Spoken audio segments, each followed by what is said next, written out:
Our nation also is facing, what are we going to do about these entitlement programs? In one of our previous programs, we talked about Social Security and Medicare obligations that become $1 trillion, or 1/3 of the federal budget. Yeah.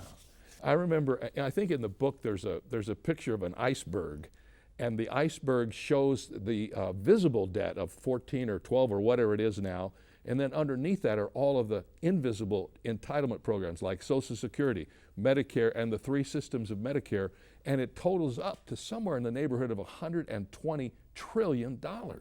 In fact, David, let's talk about the 3 parts of Medicare that are unfunded and are coming up, they're due, and there's no money there. The first is Part A, which takes care of hospital visits, and that's $36.7 trillion.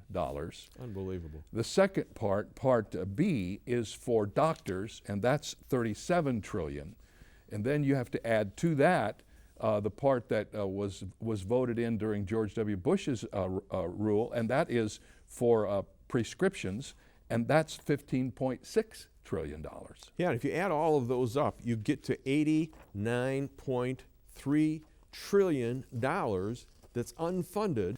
If you add the unfunded liability of Social Security to it, then you're up to $106.8 trillion, and you add that to the national debt, which they are talking about, is $14 trillion. The total unfunded liability, as you said, is $120.8 trillion. And that amounts to a debt load that's easy to see when you say it's $383,000 per person, per citizen in the United States. And if you happen to be a family of 4, it's $1.5 million for that group. And that's staggering. Somewhere we're going to hit the fan here, David. Where's this going? Well, you know what? What's interesting to me, John, is that what's happening right now is in direct violation of everything the founding fathers of this nation envisioned for our country.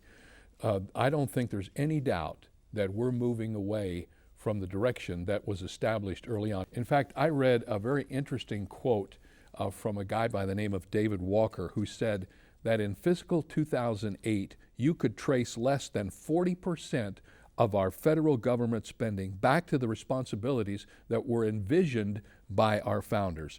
In budget language, what that means is all of those original programs that were supposed to be handled by the federal government have now been replaced by entitlement programs, discretionary in the Constitution, and they're being absorbed into the things that people want instead of what the government was envisioned to do. That would mean that 60% of what we're spending, according to the Constitution, we shouldn't be spending. And it would seem that big government is now an established fact right here in the United States.